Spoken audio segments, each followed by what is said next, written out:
Вітаю, друзі. Ну що, давайте підводити підсумки, говорити про важливе, куди рухається країна, куди рухають країну.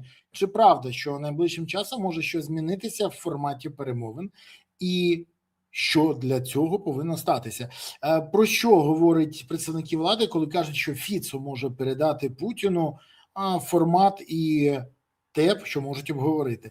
Ну і поговоримо про найстрашніше, про те, що плівки Міндіча – це вже такий тягар, від якого треба позбавлятися. А для того владі треба закінчувати мовчати і почати говорити. Про все це та інше будемо говорити сьогодні з політологом і людиною, яка добре розуміється на внутрішніх і зовнішніх питаннях України. Сьогодні з нами політолог Олег Саакян. Олеже, вітаю. Вітаю, Бориславе. Радий бачити і чути тебе. Так само. Але ж дивись, після візиту Умерова на Майамщину, до якого, до речі, дуже скептично поставилися всі ЗМІ в США. Я, до речі, звернув увагу, що про це писали одночасно і демократи, і республіканці негативно. Кажуть, що переговори між Україною та Росією зайшли в глухий кут. Росія вимагає абсолютно, невиконані речі. Вийти з Донбасу. Україна каже, ми не готові на це. Домовитись неможливо. Місце для компромісу відсутнє. А ще всі писали про те, що Умєров замарався в корупційному скандалі, і це ставить під питання взагалі його участь у цих процесах. Але виступив сам Зеленський. Після всього цього він заявив: очікуємо представників президента США в Києві наприкінці весни, на початку літа, і сподіваємось активізувати дипломатичну роботу. Джерела з Вашингтона кажуть, і це найголовніше, що такий візит може бути лише у разі, якщо у Білому домі будуть мати гарантії того, що є рішення виходу з глухого кута. Мені підтвердили це одночасно 3 джерела. Більше того, сказали, що візит може відбутися тільки, якщо в Києві буде досягнуто якесь порозуміння. Що змінилось з позиції Зеленського, якщо готують візит? Під тиском чого воно могло з'явитися? Чи ця заява взагалі ніяк не пов'язана з реальністю? І це один з елементів відволікання від плівок Міндіча.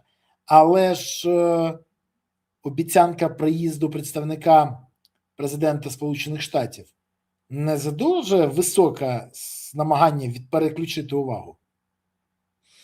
Ну, як на мене, тут достатньо все прозоро. І якраз в цій частині сказати, що якась там є зрада, мені складно, тому що мотивація поїздки Умєрова, як на мене, носить потрійний характер. Перший момент – це активізація діалогу зі Штатами. Навіщо? Тут абсолютно державницький інтерес. Бо переговори Росії і Сполучених Штатів, ми ж не наївні, вони тривають весь час. Цей Дмитрієв літає, їздить, а Вітков телефонує. І те, що переговірний процес формальний стоїть на паузі, це не заважає тому, що діалог російсько-американський продовжується. Ціла низка дзвінків була навіть між Путіним і Трампом за цей час.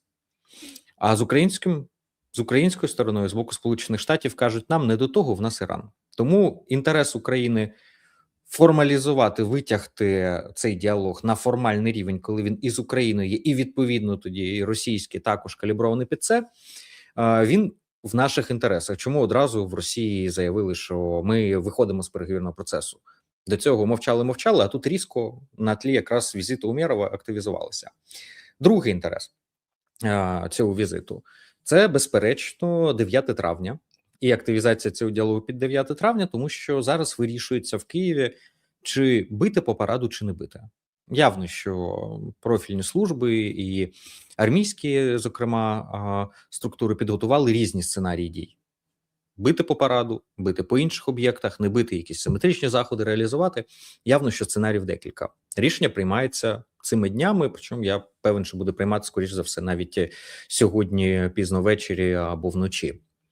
І на цьому тлі зустріч з американцями – це можливість Умєрова поговорити про щось, що, можливо, нам готові дати, або щось, що готові зробити для того, щоб Зеленський дозволив Трампу зберігти обличчя Путіну. Наскільки вдало цей діалог вдасться, не вдасться, побачимо згодом. Але тут третя з'являється, а оце персональна, скажімо, мотивація. На тлі Міндіч-гейту Умєрову краще бути там. А якщо Умєрову ще й вдасться домовитись про щось, то тоді з'являється позитивний іміджевий привід, що Умєров зустрівся з американцем, значить, з ним зустрічаються, значить, він все рукоподатний. А Умєров ще й домовився і привіз якусь зброю або санкції по Росії, щось на тлі 9 травня, маю на увазі, виторгував. Так Умєров взагалі молодець, і з'являється привід для того, щоб прокатити в медіа, купити ломів, які про це розкажуть всюду, і відповідно створять відповідний порядок денний. Ну а сама активізація, вона от абсолютно державницька. Як на мене, тут ніякого там галюцинації чи якогось прихованого підтексту особливо немає. Я не думаю, що Зеленський реально вірить в переговори. Ну про це нічого не свідчить, окрім його заяв, а його заяви направлені на те, щоб їх чув Трамп, не більше того. При цьому кроки українських сил оборони також свідчать про те, що ми готуємось не до переговорів. Де й Зеленський сам говорить про те, що наступ Росії, що необхідні додаткові ППО. Ну явно це не про готовність до капітуляції чи підписання ганебного миру, чи ще до чогось, про що там частина опозиції може заявляти. Звісно, Зеленського можна критикувати і потрібно в дуже багатьох речах, але от в цій якраз я думаю, що в нього ніяких ілюзій стосовно штатів, скоріш за все, нема. Принаймні, знаючи, скажімо, певні настрої, які в оборонному секторі і які в нас в дипломатичному секторі відносно задач на середньострокову перспективу, то ніякого там договорнячка і близько нема. До речі, в Німеччині дуже сваряться на це і в Україні. В тебе мікрофон, Бориславе, вимкнений. Дякую за підказку. Давай я тобі поапелюю. У нас є кислиця.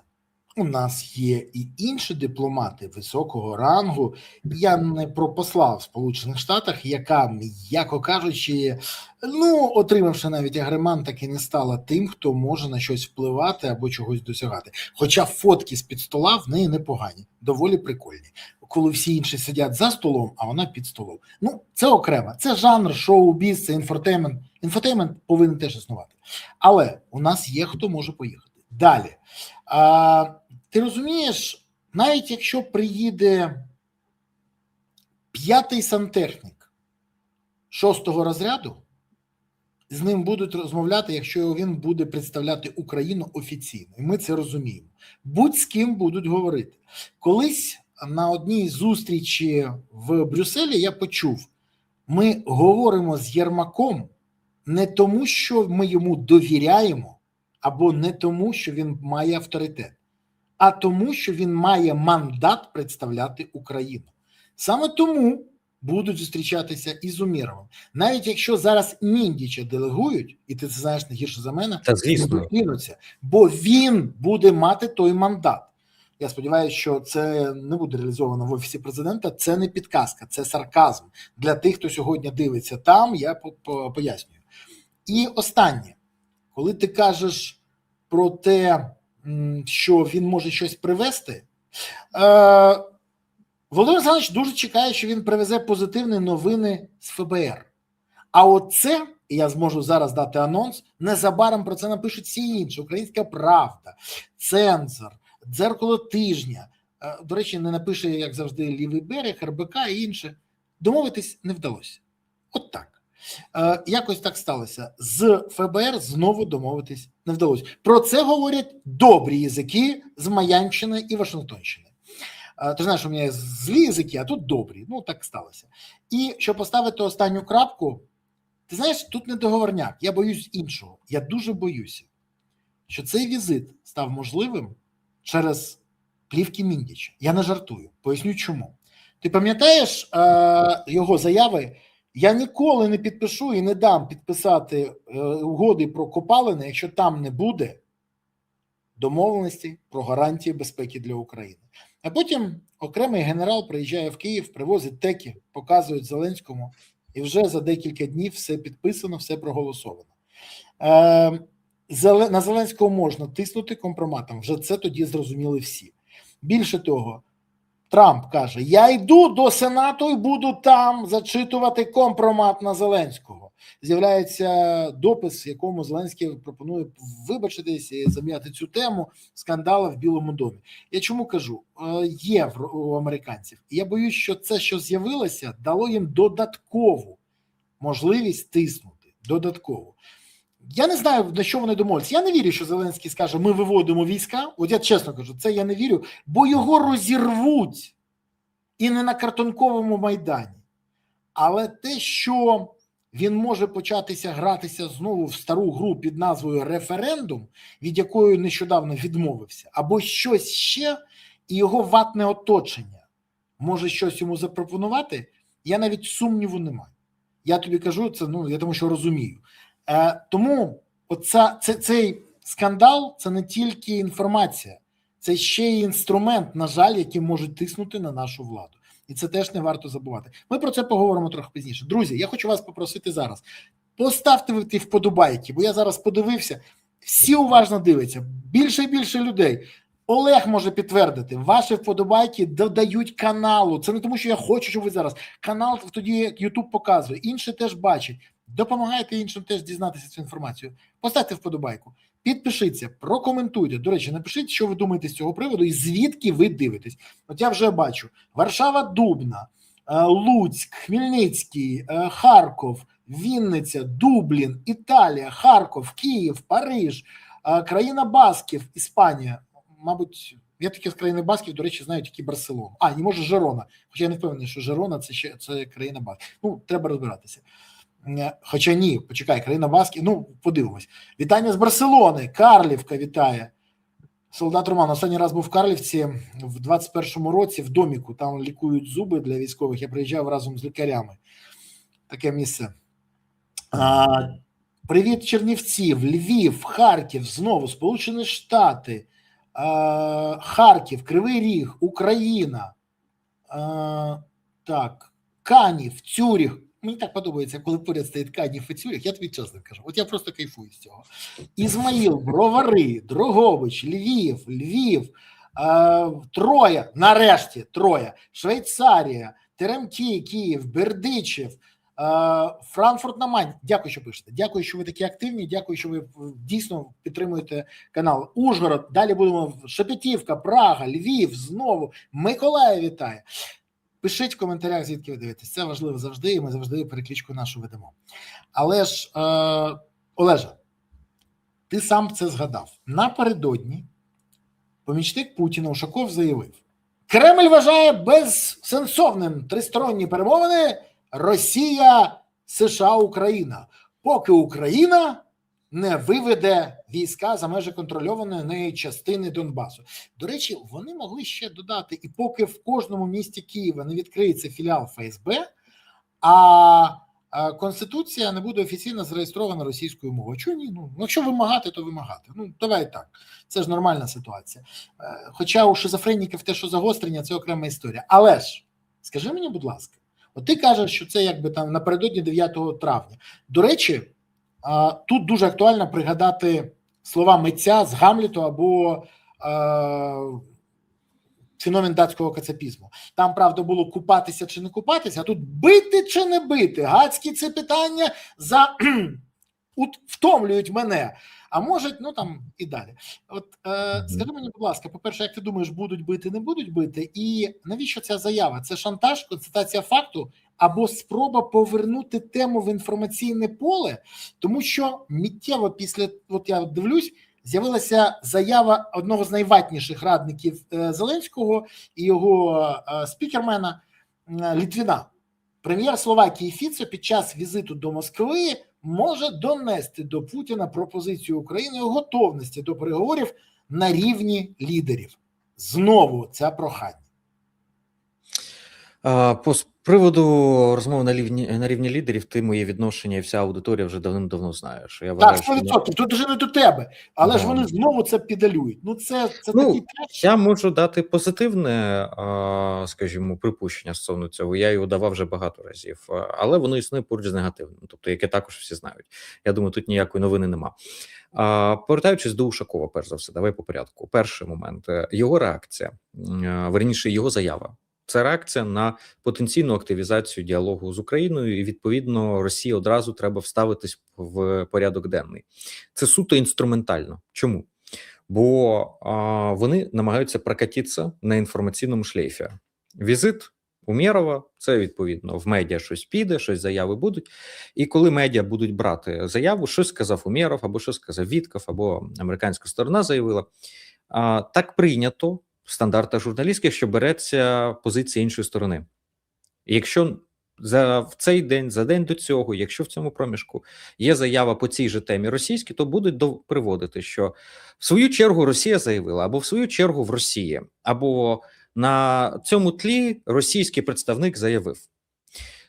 Тобто це суто технологічна історія, яку часто і густо не докручують в нас, що інколи потрібно виходити просто з заявами, які здавалося просто повторення того, що було, і в принципі якусь зміст додатково не несуть, для того, щоб якщо інша сторона створює інфопривід, він тягнув і вас, щоб обнулити її зусилля, щоб не дати створити їй необхідну канотацію і сприйняття цього інформаційного приводу.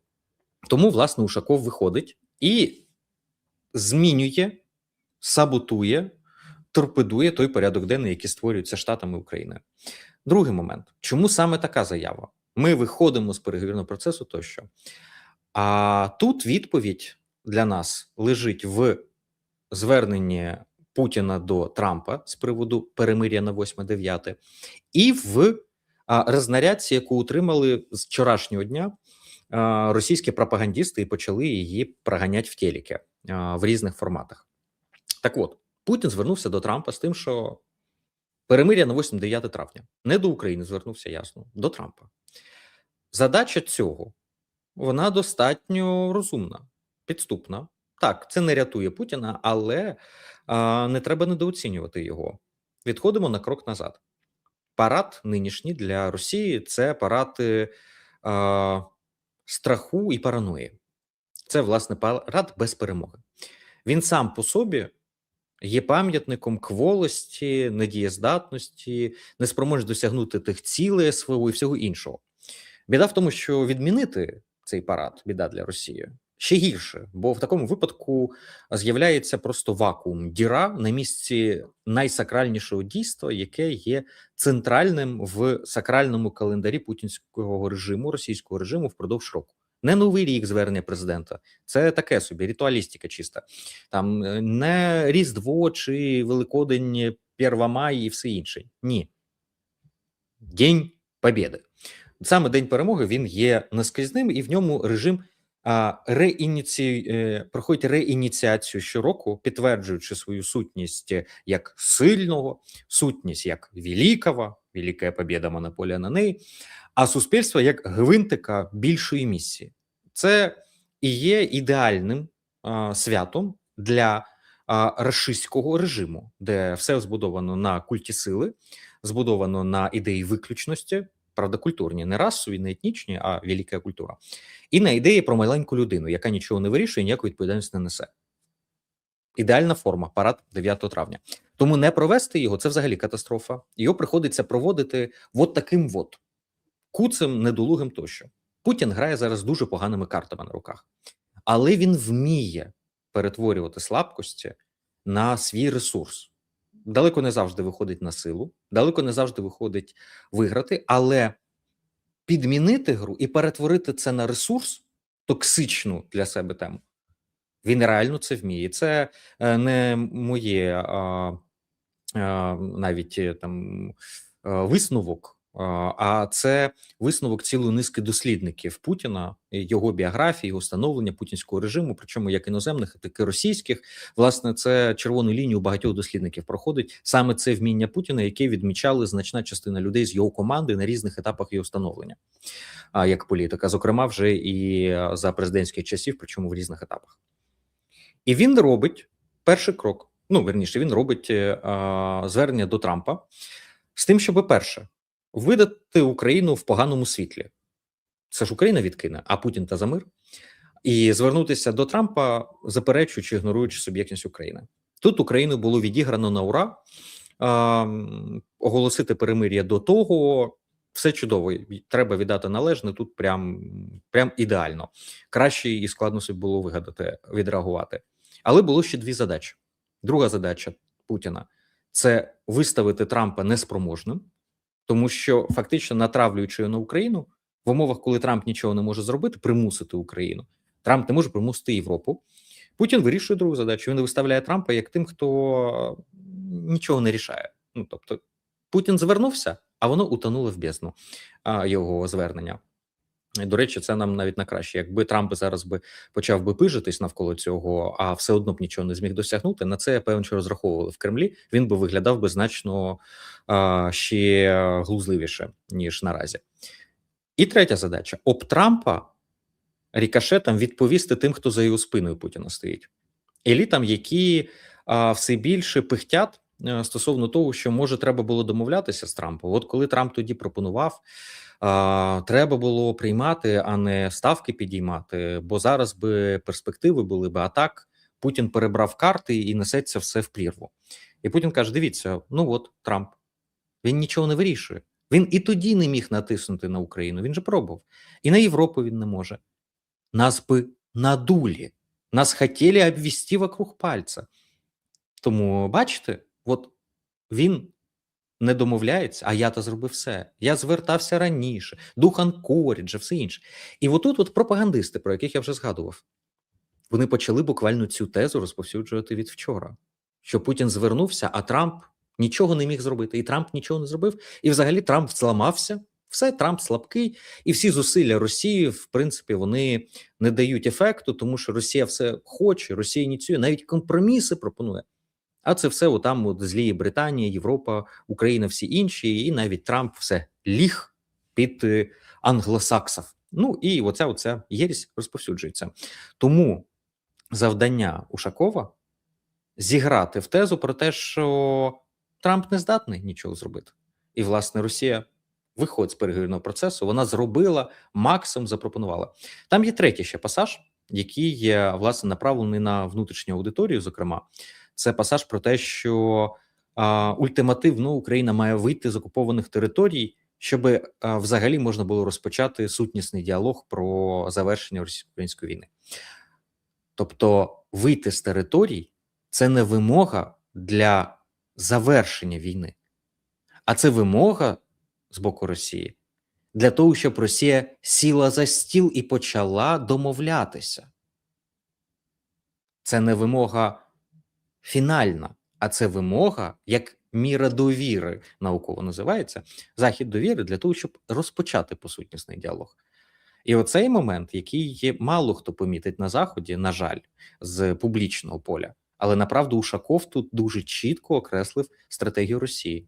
В Росії це чітко зрозуміли і зрозуміють. Воювати.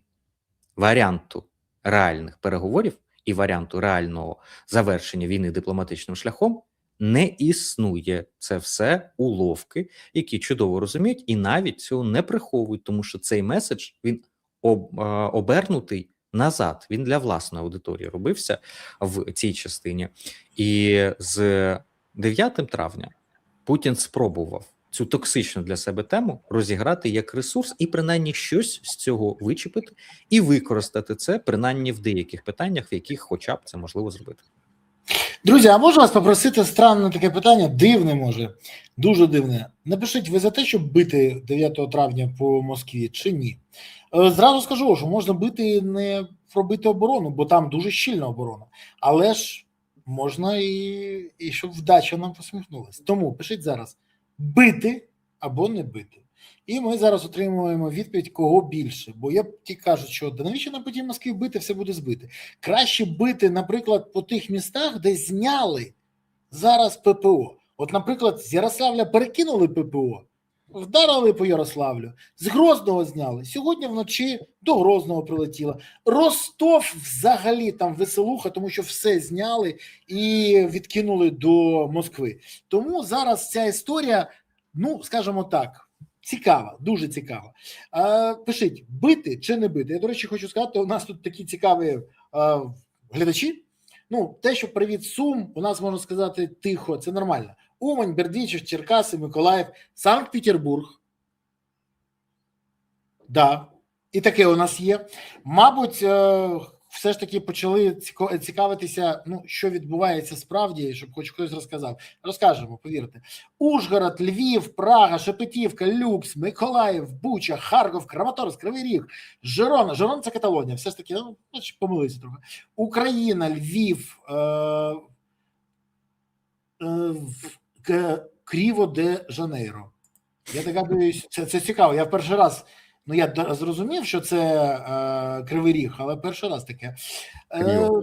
Житомирщина, Одеса, Харків. Почалось. Бити, не бити, не бити.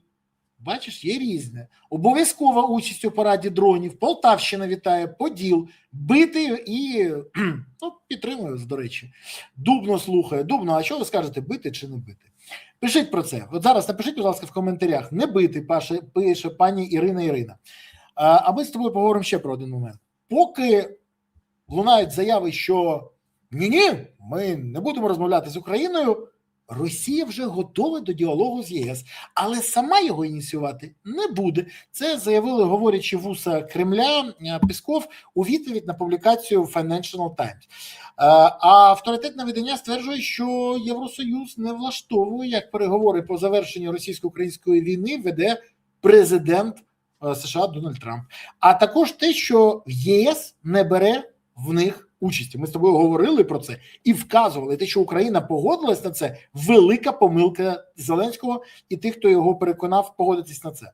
А ще ЄС не подобається, що Європа може бути поставлена перед фактом необхідності прийняти будь-який результат. Це, скажи мені, будь ласка, оця заява Пєскова, це говорить про що? Що у нас з'являється реальна альтернатива існуючому формату, і наскільки взагалі ця ініціатива життєздатна, та де тут позиція України? Бо я почув Росію, почув Європу, а я знову не почув Україну. Ну, Україна з Європою координує всі свої зусилля. Дивіться, не завжди. От треба було, ми тільки за, ну давай чесно, завжди ж з'являється така історія. Як тільки щось таке, ми підтримуємо Європу, ми готові, ми разом, а тут тиша. Ні, тут якраз скажу, Україна з Європою координує свої зусилля, і, зокрема, в просуванні формату повернення Європи за стіл переговорів. Але роль розподілення. Україна не виступає в лоба з цією ініціативою, тому що Трампа вона дратує. І якщо Україна буде виступати з тим, що Європа має сідати за стіл, а Україна це робила декілька разів, кожного разу це викликає гнів і істерику в Сполучених Штатах. Тому розподілені ролі Україна цього не робить. Росія це чудово розуміє, тому Росія тільки активізується діалог або з Китаєм, не буду тут інсайди всякі оголошувати, але просто або з Китаєм, або зі Сполученими Штатами активізується. Росія одразу згадує про те, що вона не проти з Європою говорити.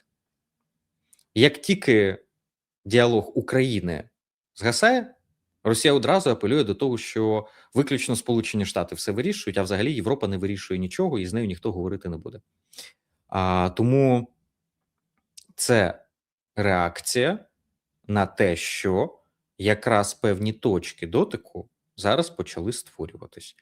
До речі, по Китаю один з моментів, нагадаю, що зустріч Китаю і Сполучених Штатів таки готується, і ціла низка консультацій європейських з Китаєм також відбувалися стосовно якраз російсько-української війни. І Китай заявляв, що він вважає, що Європа має бути за столом переговорів. Тому Росія намагається по доторку підміняти порядок денний, реагує дуже тонко. Тільки маленькі зрушення відбуваються, одразу Росія туди своїми інтерпретаціями лізе, щоб мати свою акцію в цій розмові, навіть не будучи присутньою в приміщенні. Вони це вміють робити, і дійсно це їм вдається періодично. Тому і тут нічого такого, щоб там, не знаю, за Україну говорили поза Україною, як люблять казати. Так це відбувається весь час. І раніше відбувалося, що про Україну розмовляли і поза присутністю України. Головне, що з Україною скоординовано те, про що говориться, і Україна координує те, що говориться. І це відбувається в постійному діалозі до і після того, як відбуваються такі зустрічі. От з приводу Фіцо, тут цікавіше, як на мене. Бо в його візит до Москви це якась, ну, просто така дуже дивна карикатура. З одного боку, йому необхідно, тому що його рейтинг піджимає, йому треба продемонструвати щось про російським політикам всередині. А з іншого боку, він не може прийняти участь в параді, тому що це буде переходом червоної лінії, а Орбана зараз нема, і по ньому просто пройдуться всі, кому не ліньки всередині ЄС.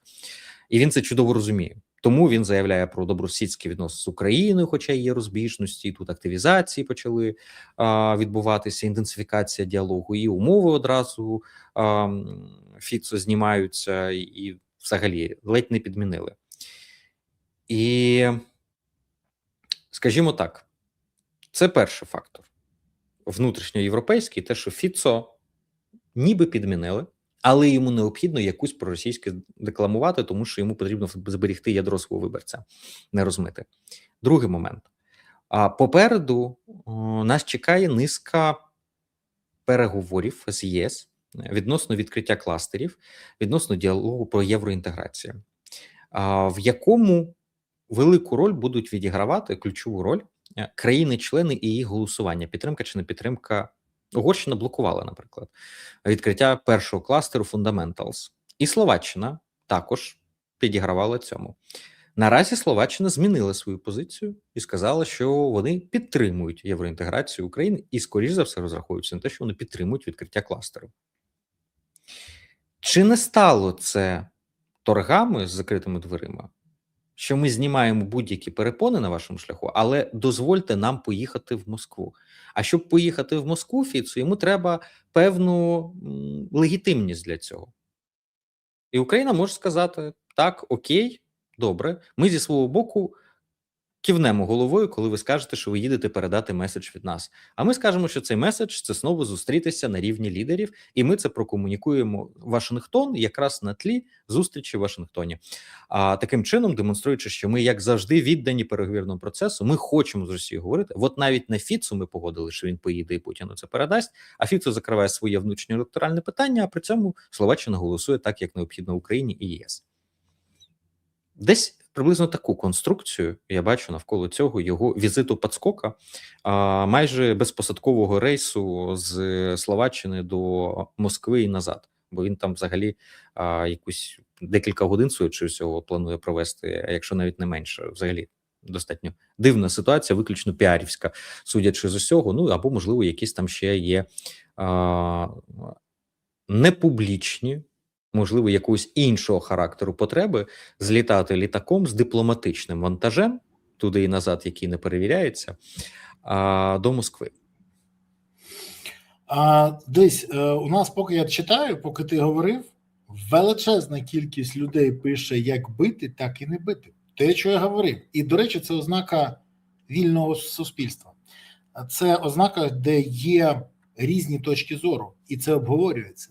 Бо тільки в тоталітарному строї партія каже, як треба крокувати і куди, а всі інші відповідають готові, навіть не обговорюючи, навіть якщо це на забій. І це для розуміння. Тому цікаво, дуже цікаво. Скажи мені, будь ласка, Міндіч же не затухає теж. Нові плівки, нові факти ганьби і корупції, але жодного кадрового рішення чи відповіді на запитання. Влада не розуміє, що це вже нікуди не зникне, які сценарії ймовірні.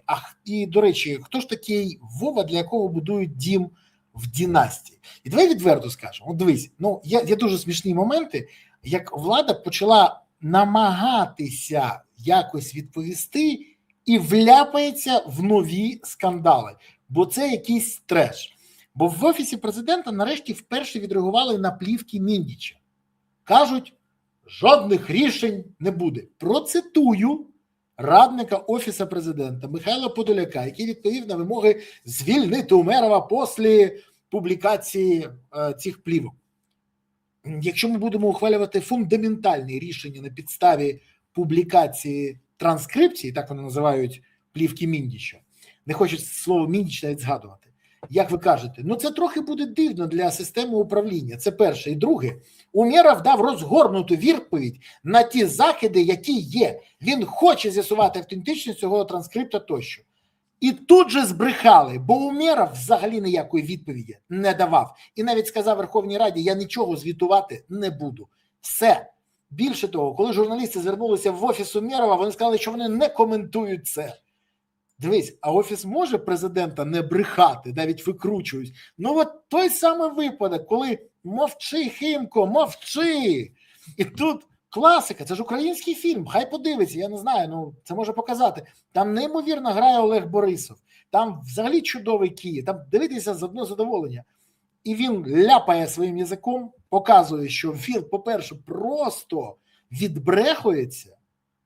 Ну це ж ганьба, це показує головне, що Володимир Зеленський прийняв рішення покласти свого прутня в цей раз не на фортепіано, а на суспільну думку. Він міг відсторонити Умєрова на час, на розслідування, все що завгодно. Але б це була реакція показова.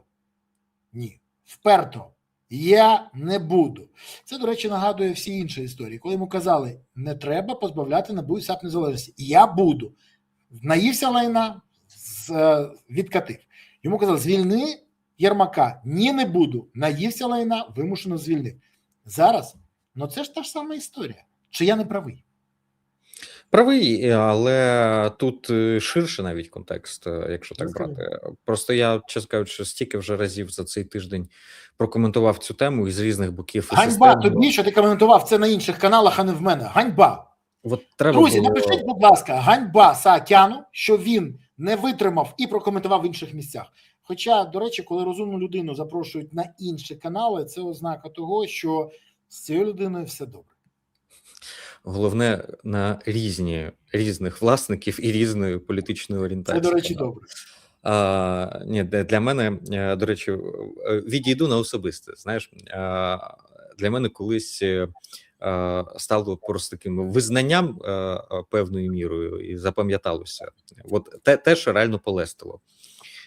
Колись людина записує мій номер, і потім показує, от і GetContact відкриває, і дивиться, як я підписаний. І знаходить, мені показує, я навіть не заходив туди до того.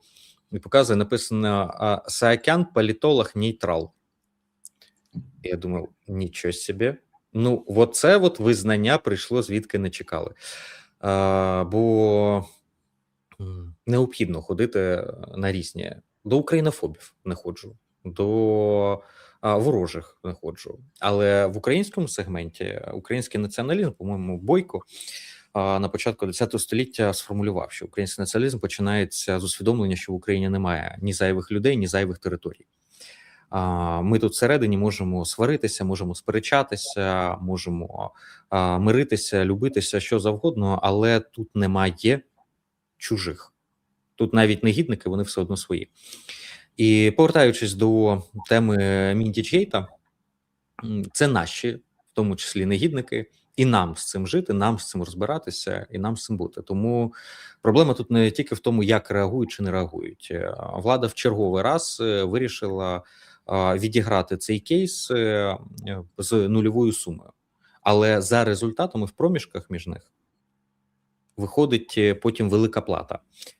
Перший для України, перший кейс закінчився тим, що корупція залишилася для України, держави, для суспільства, тим, що крапки над «і» не розставлені, і відповідно запит залишається, для влади, тим, що на питання, а чи Зеленський знав, суспільство по наїтію відповіло, що знав, ясно знав. І з цією думкою залишилося. Хоча на етапі тому у влади були всі можливості зафіксувати негативні результати для держави і почистять ситуацію, для суспільства дати якомога більше даних, відповідей, і правоохоронні органи, антикорупційні органи могли би не тільки плівки публікувати, але й результати в проміжках демонструвати. А для влади в результаті зняти питання про те, чи Зеленський знав, не знав, підмінивши його реакцію. І тоді байдуже, як проблема, яка систему завжди характеризує в результаті не сама проблема, а реакція на неї. Правильну реакцію можна загасити майже будь-що. Але відсутність реакції можна просто відіграти в нуль ситуацію, здавалося б. А в реальності це прихований великий мінус. Тому новий виток, він розпочався з точки зору державного інтересу ще з гірших позицій. Наразі це прямий удар по оборонці, по контрактам в оборонці, по купі речей, пов'язаних з репутацією української держави, українського оборонно-промислового комплексу, і внутрішньої довіри, і зовнішньої довіри. Тобто удар серйозний. Далі, удар по суспільному інтересу. Якщо першого разу ми принаймні чули плівки, реально плівки, голоси, і від правоохоронних органів антикорупційних, тобто верифіковані і від структур, які перед законом відповідають за те, що це правда. Якщо там і то ми завжди можемо сказати, може щось фальсифікували, може не все показали, може десь щось підмонтували, тощо 100% довіри нема. Цього ж разу ми навіть цього не чуємо. В нас анонімне джерело, списки, які, стенограма, яка озвучується голосами інших людей, і в яких отакий маленький епізод. Коли злив відбувається в суспільних інтересах, зливають не отаку частину, а зливають як Wikileaks, як Panama Papers, зливають весь масив і одразу багатьом, і кажуть, розберіться, бо тоді задача реконструювати, розібратися, розслідувати. А якщо зливають лише один епізод з окремим списком прізвищ, з окремою ситуацією, то це означає, що цим зливом намагаються вплинути. Цим впливом виконують якусь свою приховану задачу, в якій використовують суспільну думку, спрямовуючи її. Абсолютно справедливе збурення, абсолютно справедливі і чисті помисли людей і їх емоції. Їх модерують в певному напрямку. Влада опиняється в ситуації, коли в цих плівках вже лунає Вова, вже лунає династія, вже фокус на президента звужується сильніше. Бо минулого разу не дали відповіді. Самі санкціонували появу другого сезону. Так от, з цього сезону, якщо не буде правильної відповіді, а просто заболтають, закинуть купу різних інформаційних приводів, починаючи від санкцій по Богдану, завершуючи перестановками в Кабміні, переговорами, чим завгодно, так, хайп спаде. Суспільство забуде через ще 3-4 дні. Це побурлить, якщо не з'явиться нових епізодів. В принципі, воно в загальному масиві інформаційному просто відійде на другий, третій план. Це працює об'єктивно. Але суспільство залишиться тепер вже не без відповіді на питання. Бо тепер питання яке? Тепер питання, а чи в долі президент? Раніше було, чи знає. А тепер, чи замішаний? І якщо на це влада не реагує, якщо влада не створює механізмів зараз, як цю ситуацію зафіксувати, закапсулювати і розрішити, зафіксувавши втрати, то на наступний виток, а він точно буде, вже суспільство підійде зі сформованою думкою, а так формують спільна думка, завжди від негативного вона йде, з тим, що, та ясно, президент замішаний в цій корупції.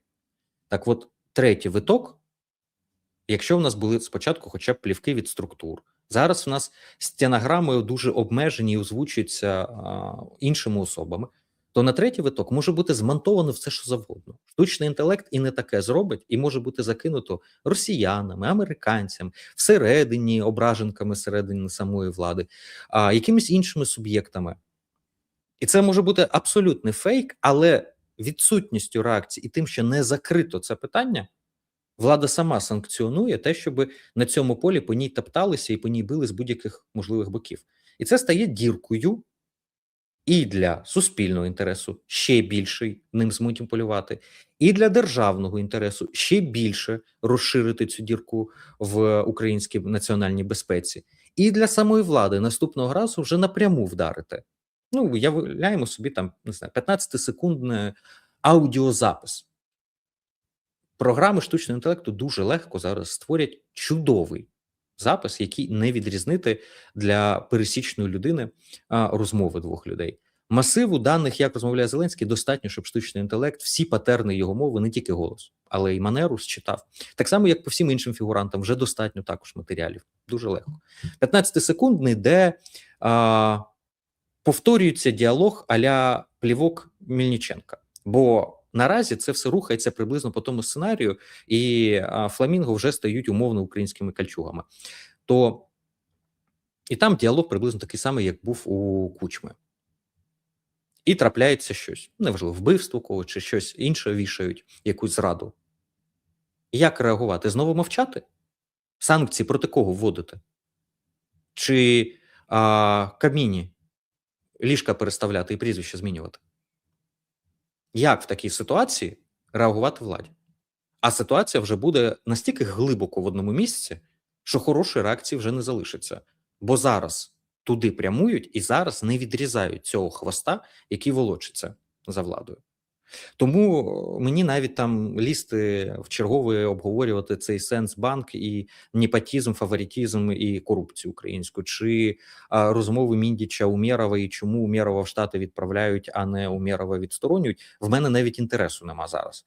Бо все це абсолютно дріб'язкова історія, яких вже були тисячі, сотні і ще будуть, на жаль, на тлі того пухнастої тваринки отієї, яка за всім цим ховається, і яка може бути на наступному витку. І тоді однаково будемо всі в одному місці. І влада вигребить по повній в ситуації, з якої вже не буде шляху назад. І обороноздатність буде підважена так, що, дай Боже, щоб це не повалило для нас певні напрямки, цілі в обороноздатності. І суспільство буде в ситуації, коли розібратися, а де правда, а де маніпулюють, а де взагалі що відбувається, зрозуміти вже буде складно. Бо може бути і інший сценарій. Не одну плівку якусь опублікують, чи хтось озвучить якусь а-ля компрометуючу інформацію, правдиву чи вигадану, неважливо навіть в цьому випадку. А можна взяти і просто простір завалити купою фейків. Просто взагалі завтра відкрити шлюз. До речі, це дуже влучне зауваження.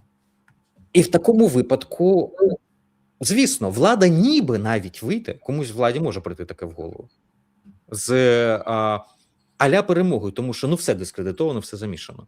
Але направду в цьому буде знищена довіра, і якраз після цієї хвилі тоді можна повторити сценарій Пісца, тільки вдвічі або втричі більшому об'ємі. Тому що це тоді може знищити повністю будь-які точки опори в цій ситуації для суспільства. А що потрібно зробити?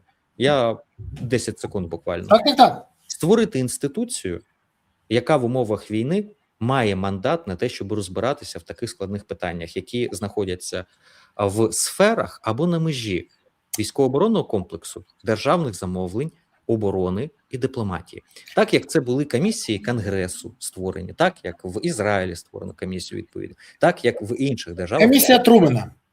Да, в Штатах це була Трумена, але там при кожній війні створюється така комісія. Це просто під час Другої світової війни Трумена була. Так само, як є постійно діюча комісія і в Кнесеті по подібним питанням, і в всіх державах, бо парламенту нема довіри, зрозуміло, що він там бултихається в самому низу.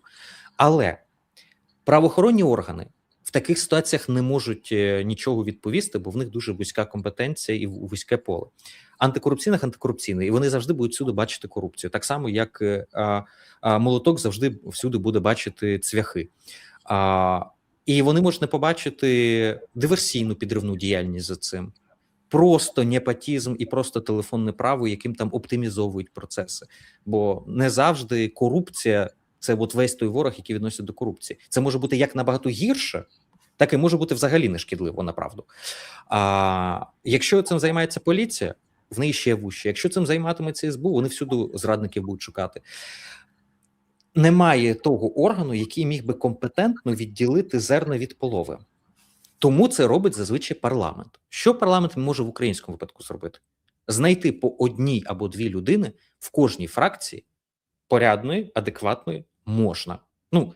Людей 8-10 парламентарів на наш парламент, знайти тих, які ще не спалили свою репутацію перед суспільством.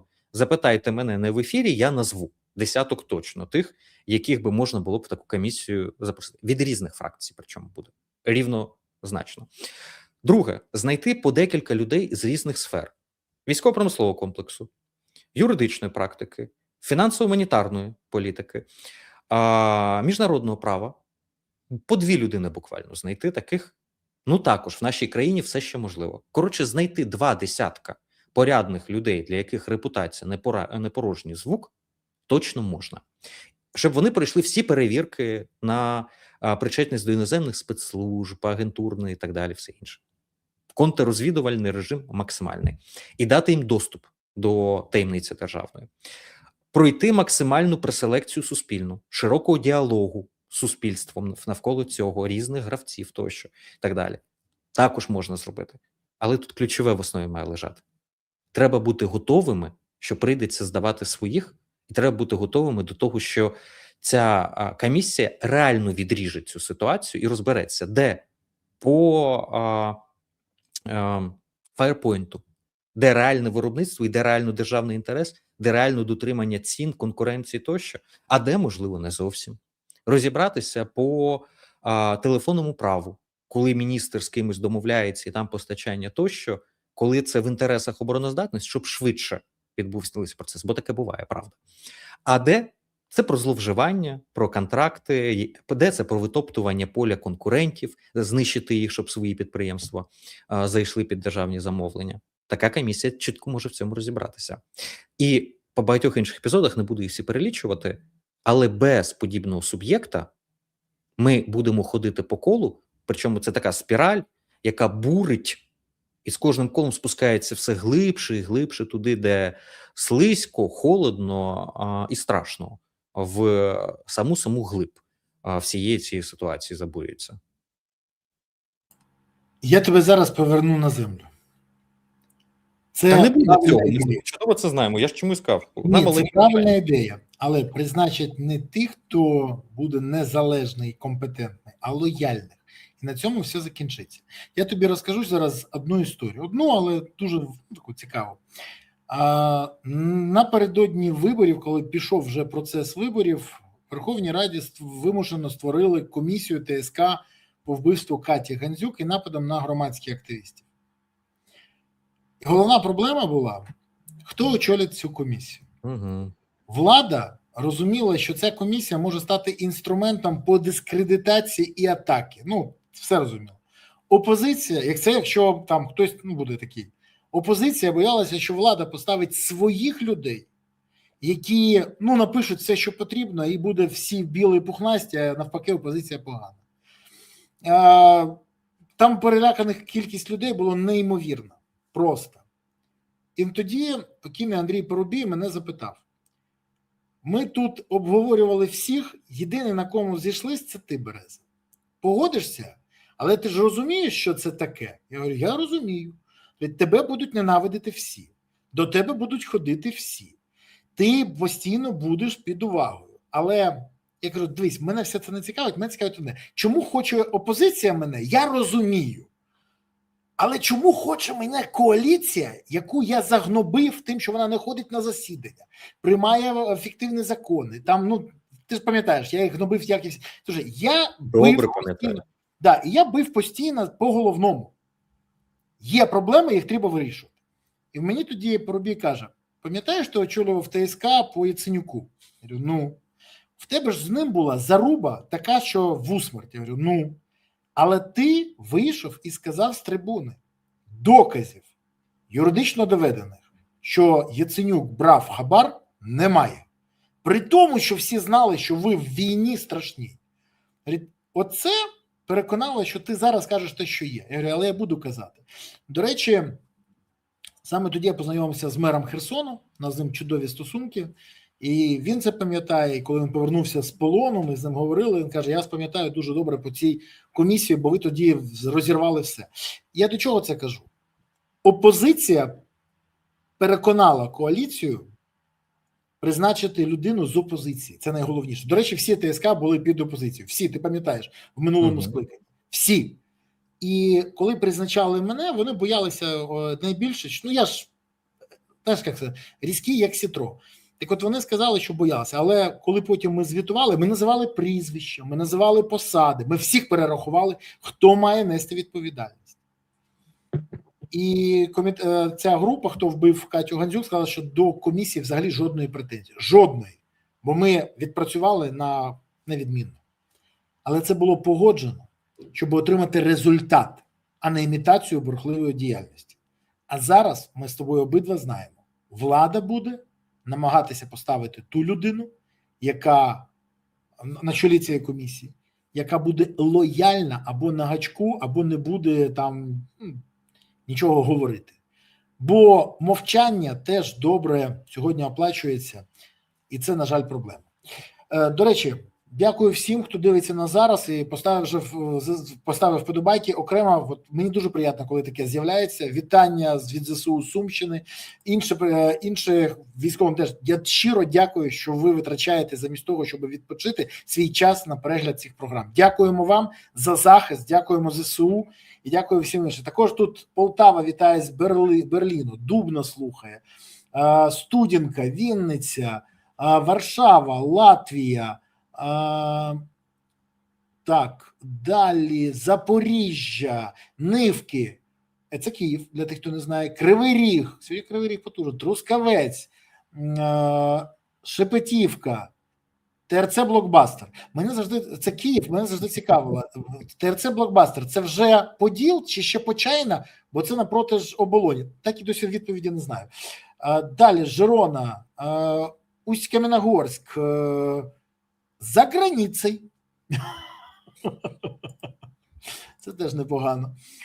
Далі Вашингтонщина. Так, далі Ірпінь. Київ, Полтава. Дякуємо, що ви пишете. Дякую, це все важливо. Вітання з Рівного. Дякуємо, що ви активні. Калуш, Брно.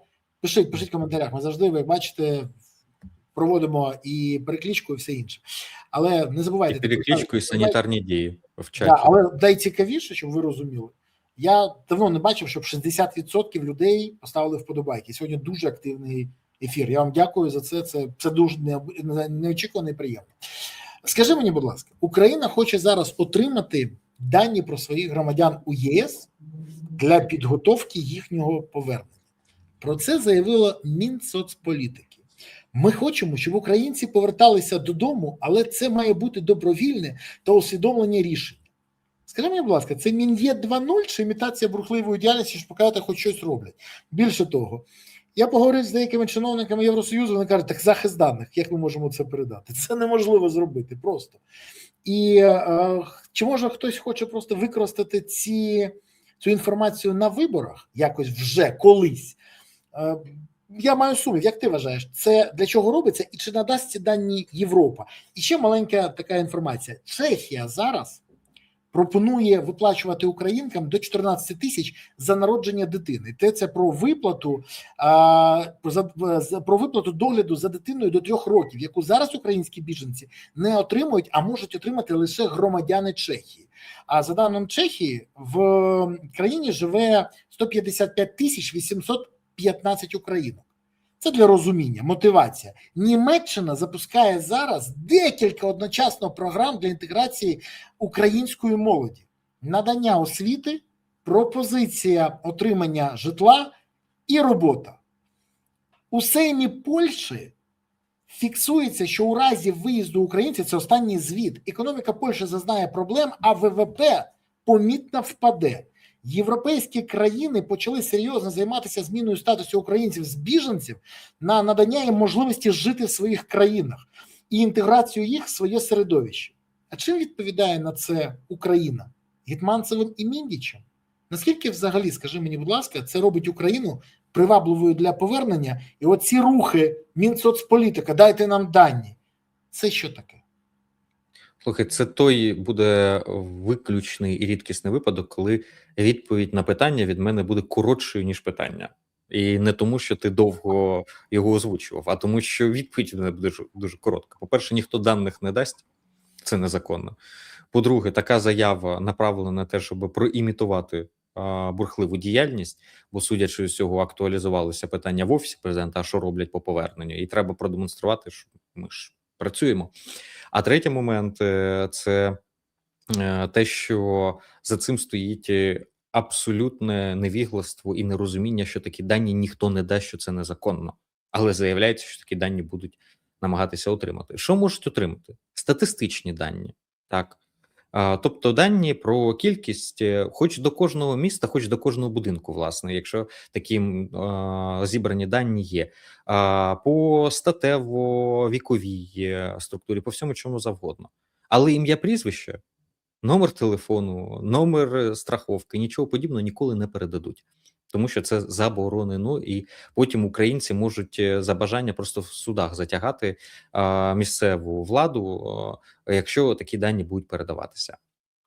Тому, як на мене, все достатньо просто. А з приводу повернення українців, так спочатку треба зробити так, щоб українці не хотіли їхати. Це проста відповідь. Україна має бути достатньо привабливою, щоб компенсувалися фактори війни навіть під час війни. Якщо в Україні буде привабливість життя на рівні достатньому, щоб українці навіть в умовах війни не хотіли виїжджати, то не тому, що вони там з високих почуттів, а через побутові умови, через можливості, через перспективи тощо, то в такому випадку питання після завершення війни, щоб українці поверталися в Україну, і близько не стоятиме.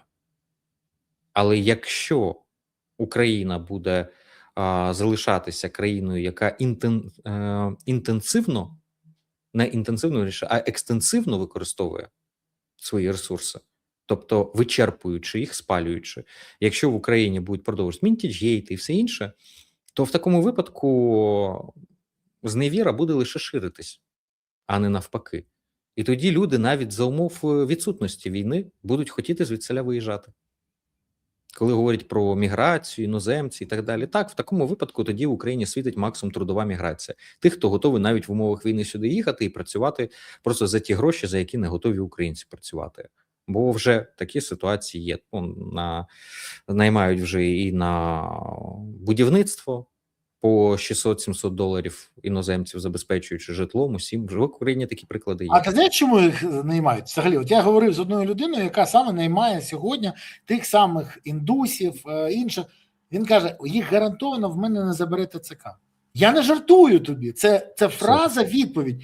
Я кажу, почекай, а далі що? Говорить, а далі, скоріш за все, вони тут знаходять дівчат, одружуються, залишаються. Я так з'ясовується, що українці захищають країну, поки інші заміняють їх на місцях.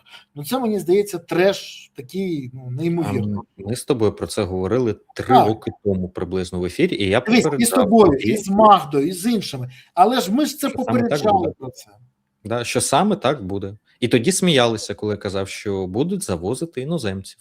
І це будуть різні сфери, включаючи навіть житлово-комунальне господарство. Зараз вже почалося навіть ЖКГ, для розуміння, просто неформально. Тоді це сприймалося як ха-ха, про що мова, бомби літають, гроші низькі платять тут, хто сюди поїде, в нас пособі не видають, і взагалі, при чому тут це? Я пояснював, що якщо мобілізаційна політика не буде змінена на адекватну, яка би забезпечувала би рівномірний розподіл між фронтом і тилами навантаження і навантаження на демографічний потенціал країни рівномірно, тобто принцип, що воювати мають всі, він має бути реально реалізований не в тому, що всі одночасно воюють, а в тому, що кожен має розуміти, що він буде воювати, і держава забезпечує, що кожен буде на своєму місці воюючи. Певний час, в певних функціях, певних механізмах і так далі, включаючи, зокрема, там трудові і інші способи альтернативних служб тощо. Бо не всі потрібні на фронті в зброю саме от в моменті. Всі 15 мільйонів демографів, там, умовно кажучи, 12 мільйонів мобілізаційного потенційного резерву, всі мають бути, їх взути просто неможливо. Нас всіх просто не перетравить армійська структура водночас. А так виходить, що в нас мобілізаційний процес і фронтові потреби не закриває, а знищує лише довіру до армії, як до інституту, і тили розносить просто в пух і прах. А що поповнюється? Правильно, корупційний кеш і відчуття несправедливості, вибірковості і знищення людської гідності. Якщо задача мобілізаційного процесу в цьому, він порається на ура. Якщо задача мобілізаційного процесу забезпечити армійські потреби і при цьому не повалити економіку і тили, і соціальну структуру держави, то тоді, мабуть, щось треба змінювати. Знаєш, мабуть, ти все правильно кажеш. Я єдине малесеньку додам у фіналі. Десь місяця 2-3 назад в мене був, більше, 4 місяці назад, в мене був ефір з Елою Лібановою. Це один з найкращих демографів України, вона дуже добре розбирається в цьому питанні, соціальна демографія. І вона казала фразу, що якщо 30% повернеться, то це буде щастя, бо повернутися може 10-15 тільки, з яких потім ще частина виїде знову з України, побачивши, у що перетворилась країна, бо вони будуть повертатися до тої країни, якої не пам'ятають. А тут навіть питання навіть після війни, це питання, що перетворив країну Зеленський і його міндічі.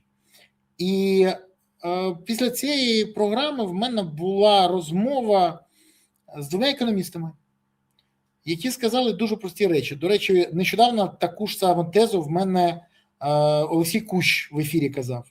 Про те, що умови треба створювати для людей конкурентні, умови для самореалізації і умови, при яких вони б відчували себе комфортно. Так, є мінуси, але щоб вони бачили перспективи. І тоді люди самі будуть повертатися. Бо якщо економіку вибудовує Гетманцев, який общіпує гусей, а Міндіч вибудовує шлагбауми в енергоатомі і в інших напрямках, якщо друзі президента, а це фактично його найближче оточення, перетворюють країну на кормову базу для мафії, то в такій країні не хочуть жити, і це зрозуміло. І тут всі згадують фразу Лі Куан Ю. Якщо погано керувати країною, з неї поїдуть всі розумні і талановиті. Але схоже, що Зеленського це влаштовує. Це влаштовує Україну. Мене це не влаштовує. Я знаю, що Саакяна це не влаштовує, Євгена Магду не влаштовує, не влаштовує багатьох інших. Тому я впевнений, що після того, як припиниться війна і будуть проведені вибори і зміниться влада, від того, якого оберуть українці, залежить, чи повернуться українці в Україну, чи, і це теж небезпека, Україна може зникнути. Пане політологу, я не помиляюся в цьому? Абсолютно не помиляєшся, тому що це питання національної безпеки наразі і виживання України в умовах війни. Ну і головне, у нас в Україні майже 2 мільйони сьогодні людей, які не мають роботи. Якого хріна з когось завозити, якщо ці люди, до речі, працездатні, нормального віку, можуть працювати? Тому замість того, щоб завозити іноземців, треба забезпечити роботою українців. І це рішення, яке лежить на поверхні. І тут влада повинна допомогти бізнесу, запропонувавши, наприклад, умови. Сама. Але про що я кажу? Що у мене, які проходили навчання на каналі 1+1 у Коломойського і в клубі веселих і кмітливих у Маслякова в Москві, міряють іншими, скажімо так, підходами. Тому ми розуміємо, що влада повинна робити. Подивимось, чи буде вона це робити в перспективі. Друзі, хочу подякувати вам, що дивилися сьогодні. Нас з Олегом. Олегу окрема подяка за те, що він сьогодні був, за те, що відповідав на запитання, за те, що ґрунтовно пояснював свою точку зору і позицію. Це, до речі, найкраще, бо мені дуже, от чесно говоря, вибісує, коли люди кажуть, як принцип Партоса, я б'юся, тому що я б'юся. А мені б хотілося почути все ж таки аргументи, причини і захист своєї позиції. В тебе воно є. Олеже, дякую тобі і, як завжди, до зустрічі за тиждень. Па-па. Навзаєм, на все добре. Друзі, я дякую, що ви дивилися сьогодні цей ефір. Сподіваюся, що ви отримали відповіді на свої запитання. Ми розкрили всі теми, і ви були активні і задоволені тим, що ви подивилися. Напишіть, будь ласка, зараз, чи отримали ви задоволення, чи отримали ви відповіді, чи був цей ефір інформативним для вас. Я вам щиро дякую за те, що ви були сьогодні з нами. Дякую, що підписалися, поставили вподобайку, прокоментували. До речі, підписалися на канал Олега Саакяна. В описі знайдіть ці посилання. І поки інші пишуть, він відповідає. Це теж важливо. А ще я дуже дякую вам за те, що ви не забуваєте підтримувати ЗСУ. Бо поки є ЗСУ, України є майбутнє. Тож донатьте на ЗСУ, приєднуйтесь до ЗСУ і допомагайте ЗСУ. Щоб у України було гідне майбутнє і все було Україна. Дякую вам. Па-па.